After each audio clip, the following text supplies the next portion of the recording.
So one of the things I talk about quite often is the pressure in a tire when you're removing it or installing it, really. Usually tires coming out of, let's say, an overhaul shop or the tire shop for your airline or whatever will be at 40 psi. That's a build-up pressure. They've actually inflated it to full pressure in a cage. Make sure that the wheel isn't going to explode. None of these bolts are going to come apart. Allow the wheel halves to blow apart. Because remember, they just look like two pie plates with the bottoms together, and these bolts hold them in place. That's the way aircraft tires are. But when the tire, like this is a Caravan tire, so it's 40 psi or whatever. Anyways, but let's say you were on a corporate jet of some type. This tire would be at 120 something to 200 and something psi. Airliner tires, very much in that range as well. Sometimes up to close to 300 psi. And this tire pressure, if this falls over, and now this is the Caravan tire, the sidewall is really fat, so this isn't likely to hit. But let's say other aircraft, the tires aren't so balloonish, and the sidewall doesn't protect the wheel rim, and if this rim cracks, which is just aluminum or magnesium depending on what type of wheel you're working on, this thing becomes a bomb, and little shrapnel pieces are going to go everywhere, and they could kill you.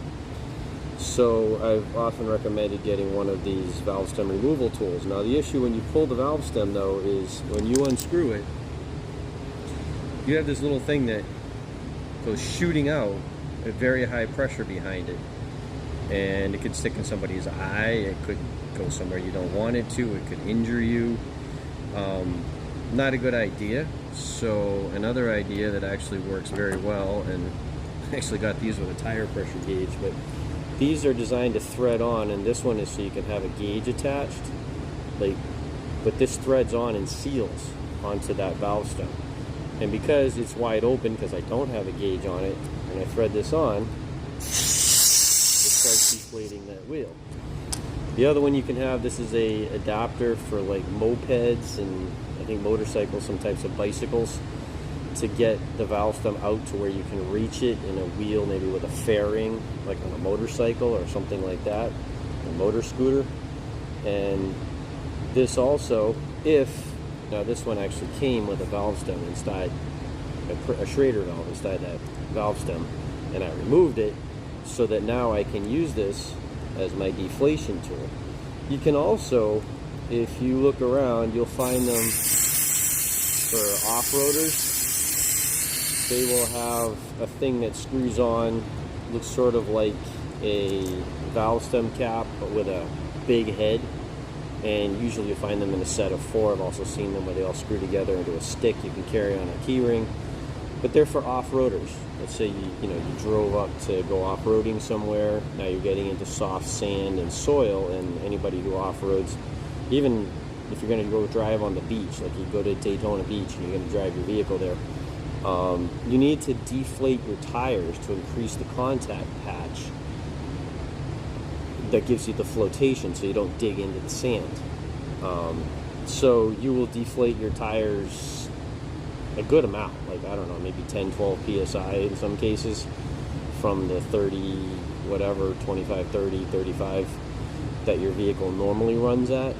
And so rather than going around and sitting there with a gauge and letting this out very slowly, they have these valve stem cap covers that you screw on, and you get a set of 4, and you just let them go. And then maybe you watch on an app on your phone, you watch on the screen, or you kind of know the time to check. You go and you unscrew them. Some of them have a built-in pressure thing and they stop at. There's all different types. Jeepers and people like that would definitely know what I'm talking about if you're in a mudding or anything like that. And obviously buying a set of 4, not necessarily, but if you have either one of these, and probably go ask at like a scooter shop or a motorcycle shop, motor scooter shop, moped shop, even bicycle shops might have this. This you could find as well, the valve stem caps. And just that way, you're not shooting that valve stem who knows where, maybe into somebody else. And this is nice and light, and it's easy, and it's the type of thing that, let's say you forget it. you can go get another one pretty cheap.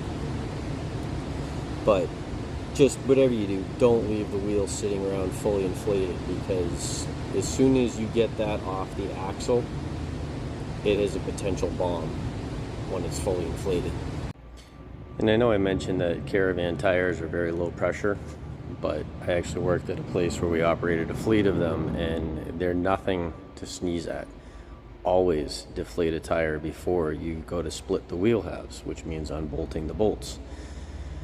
We would do our own tire rebuilds at the shop I worked at, and when it was a slow day, and there was one day it was a slow day, and there were a couple mechanics working at the bench rebuilding tires. We had a whole rack of spares, and one guy, we didn't really trust him, and he was over there working on a wheel, and this other guy went, you know, I just don't feel safe working near this guy when he's working around tires. So he pushed his toolbox over to the middle of the hangar, talking further away than that hangar door up there, which is probably 30, 40, maybe 50 feet away.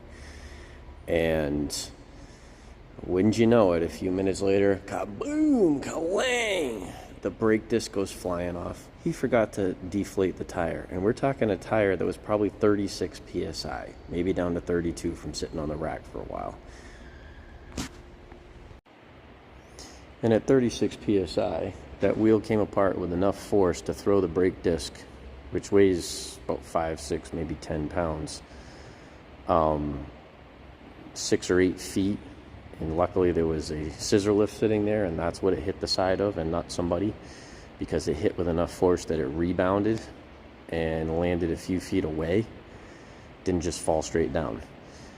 The wheel half went the other way, and it split the man's hand who was working on it, so that he had to have stitches across his palm, crushed a bone in his thumb, and his socket, which was on the nut as he was removing it, flew all the way across the hangar over by the other mechanic, who had moved to the middle of the hangar to get away, and landed next to his toolbox.